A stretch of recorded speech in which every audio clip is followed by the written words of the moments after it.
From IsReal News, these are the morning headlines for Wednesday, March 25th. Iran is rejecting a U.S. proposal to end the war, saying any ceasefire will come only on its own terms. A senior Iranian official tells state television Tehran will not allow President Donald Trump to dictate the timing of the war's end and will continue what it calls heavy strikes until its conditions are met. A regional official told Reuters that Iran's initial response to the proposal is not positive, though discussions are still being reviewed. Another source says no formal meeting has yet been set between the United States and Iran. Hezbollah's leader is also rejecting diplomacy under fire, saying negotiations with Israel during active combat would amount to forced surrender. He says the group is prepared to continue fighting without limits. On the ground, Israeli officials report dozens of Hezbollah launches toward the north within a single hour. In Karmiel, 2 men in their 50s were lightly wounded by shrapnel and blast impact at a bus stop. Additional impacts in Kiryat Shmona caused light damage to roads.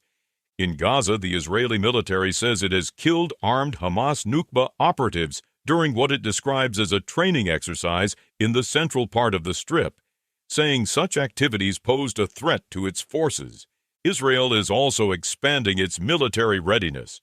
The government has approved the potential mobilization of up to 400,000 reservists, though officials stress this is a maximum framework and not an immediate call-up. Defense Minister Israel Katz says the military has dropped more than 15,000 munitions in Iran, more than 4 times the level of a previous conflict in June. The military says strikes are continuing against defense systems, missile launch infrastructure, and military industries.